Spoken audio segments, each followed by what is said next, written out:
Alright, so in the last video we went over tool data and how that adjusts the point at which the robot calls 000 basically, so where the tip of the end effector is. Up to this point we had been dealing with the tip of the end effector as far as the robot has been concerned, with the center point up here where that magical green, red, and blue line come in. Now we just change that point in space down here to this point at the very tip of our tool that we have, our little vacuum popper as far as we're concerned. And if you have multiple tools on one tool, for example, if I bring in this ABB Smart Gripper, and let's go ahead and give it everything. We can go better than that. Well, we'll just stick with that. If we do that, you can see that this actually has multiple tool data.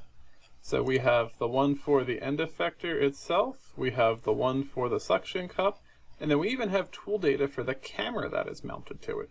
So you can have multiple tool endpoints on the same end effector, which is really neat. And the big benefit there is if you tell it that that point is the suction cup and you'd say go pick up the block with the suction cup, it would put that point dead center on the block. If you then told it to use the other tool, say the gripper, it would put the center of that right at the center top of the block, so when you close the claw or the gripper, it would then pick up the block. Alright, I haven't figured out how to make that in simulation work yet, which is the only reason we haven't done it. When I do try, it kind of freaks out and all sorts of wonderful things happen. So that is why we haven't used the claw yet for grabbing the blocks. So just so you guys know. But anyway, so that is tool data. Now we need to work on our work objects. And what our work objects is another coordinate-based system. So right now, as far as the robot's concerned, 000 is, probably at the center of the robot's base. So all the way back there. As far as it's concerned, that is where 000 is. However, there are times where having a work object or 000 point makes our life a lot easier.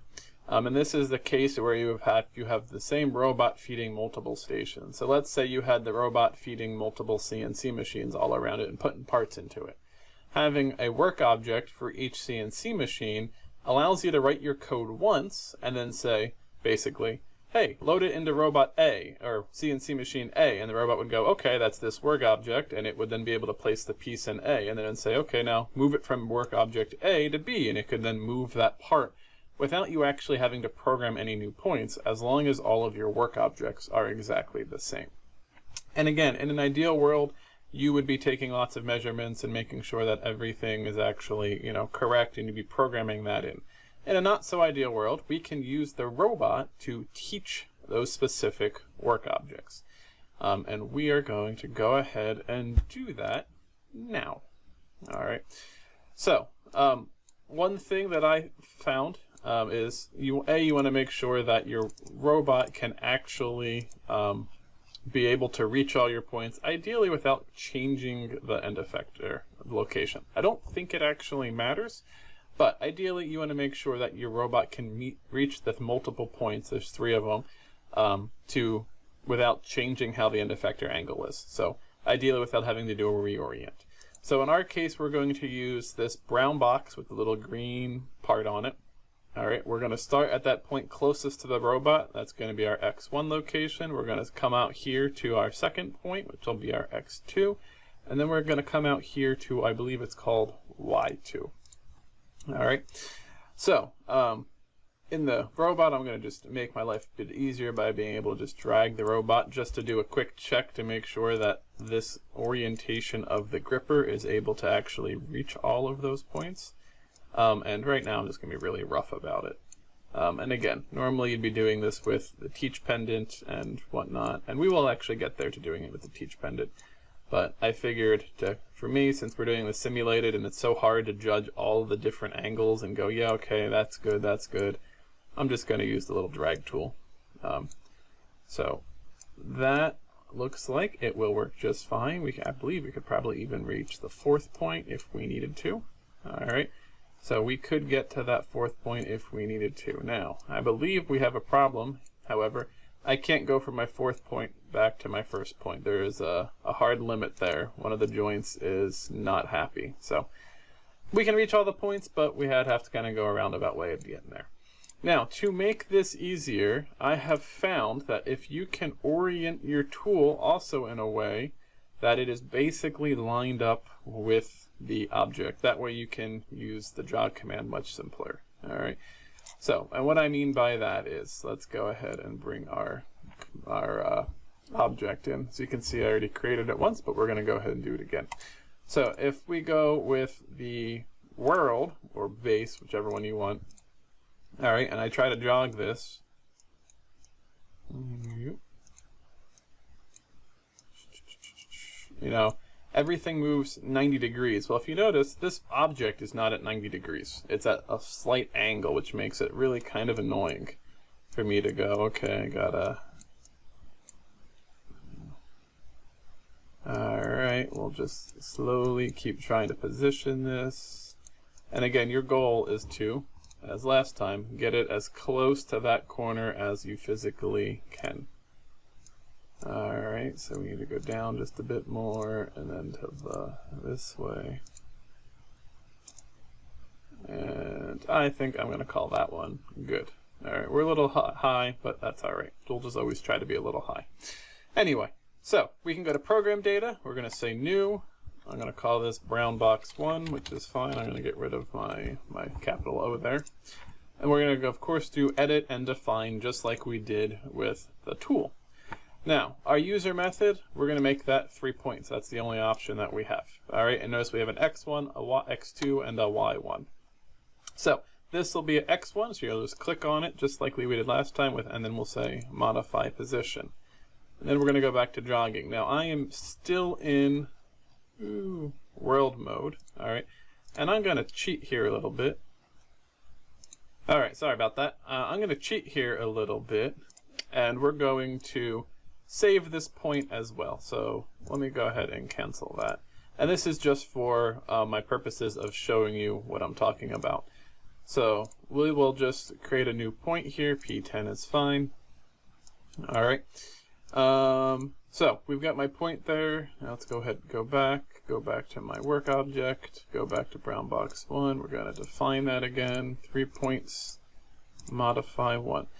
So, since I'm in world or base mode, right, and this is not perfectly square, I need to come towards me, which is to the left, and then I also then have to come back to, so I constantly have to do this little like back and forth game to get there. All right, and as you can see, I'm getting there.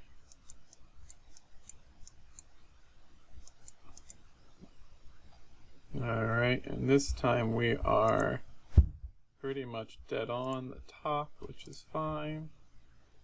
Alright, and now we need to move back towards me a little bit more.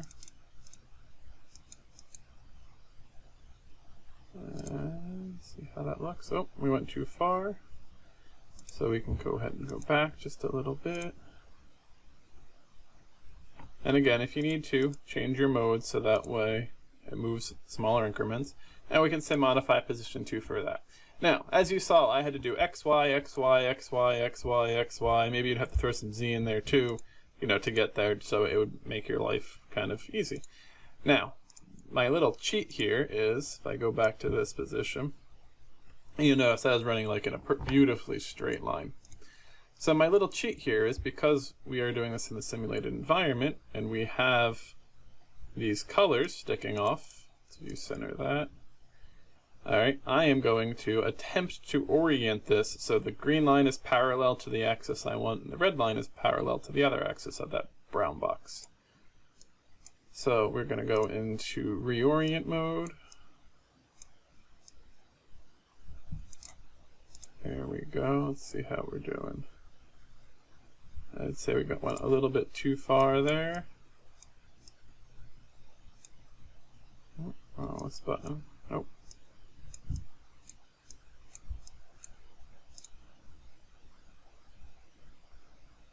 Okay, Okay, how you can see though, we're a little bit too far down now, so we got to bring that back up. Oh, this way. And this is always the game I have to play when I am doing this type of thing. Alright, so you can see we are pretty darn close to, everything being nice and 90 degrees now. Blue line does disappear under the box a little bit, but that'll be alright. But anyway, now what you can do, and we'll go ahead back to our program data, let me go ahead and modify my position 1 again, is when we're jogging, instead of jogging about the coordinate system for the, let's get back into linear mode. Instead of going by the coordinate, we can go to the tool mode. Make sure you have your new tool that you created for down here, otherwise it's going to be based on up there.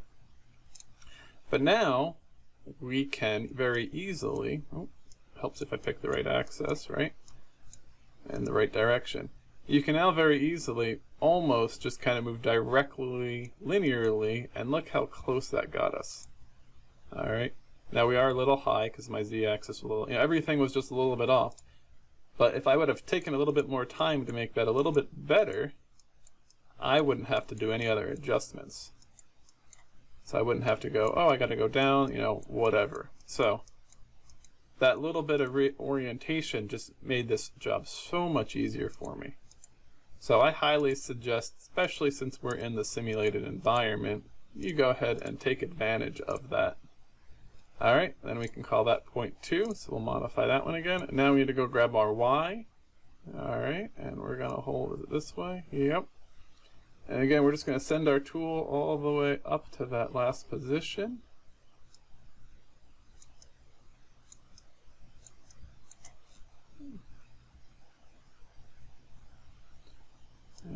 Oh, wrong button.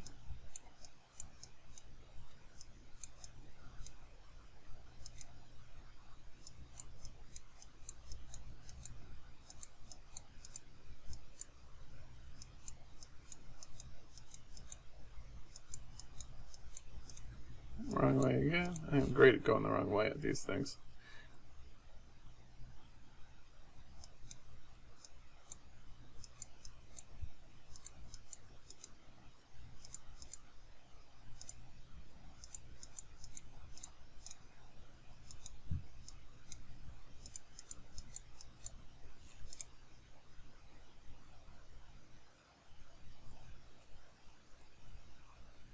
Alright, and as you can see, we're basically spot on. We can modify our Y position. We say OK. And it calculates our new X, Y, Z for us. So we can go ahead and OK. And now if we go back to jogging, we can now go ahead for our coordinate system, say our work object. Go ahead and say OK. And let me go ahead and give a nice little example here. So let's go back to our program data. We'll show off that tool object as well. So Rob target, we already had P10 saved. Let's go ahead and save this one as P20. That is fine. But anyway, now that we are in our jogging option, all right, and we have selected that work object, and it did all the hard math for us. In theory, it doesn't matter what orientation our gripper is in. So let me just go ahead and screw up the angles here so you guys don't call me a liar. So now if we were based on the tool, we'd be kind of coming off this way and Z would be all funky. But anyway, if we go back to linear, we say work object, our object is brown box 1, the one we just created. Now when I do my Z motion, you'll see that that almost perfectly follows the edge of that box. And isn't that nice? And again, you could put multiple of these boxes out there. So if I did that, copied and pasted curve thing, let's go ahead and copy that. Let me go ahead and paste it. Do I get a multiple curve thing? Anyway, I can put another one of those in this way. Here we go. Modify position, set position. Oh, there we go. We're way up high. That's why I'm having problems. But anyway, if I had another one of those over here, I could teach it that work path as well, and everything would be fine and dandy. Now, the other thing interesting let's look at is, if you look at where we are right now, we are at 0, 0, 0 as far as the robot's concerned. So once you teach it that new work object out there, that point would be 0, 0, 0. So everything is the same. And we can go ahead and do a new point, P30, and we can go ahead and go OK. Now, let's go back and throw this off for a crazy part again. Now, if I go to tool 0, notice how we're not at 0, 0, 0 anymore. If I do my go to and I say P30, now obviously this is a simulated environment, so we can do this, but it will now perfectly follow with that magical point in space. All right. So by setting up those work objects and those tool data, it's not happy about that one. Huh, P10 is not happy about. Interesting. I guess that was not based off the work data or work object. That was based off of that magical point in space according to the base. So if I go back to my work object and I select world and I hit go to now, and I say P10, it should have taken us to where we wanted to go.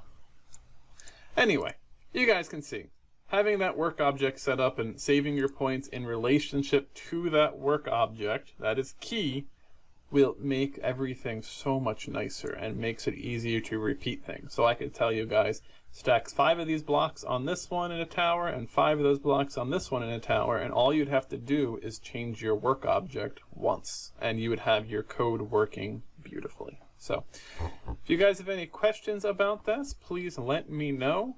But overall, that is how you can create a work object using the robot teach pendant.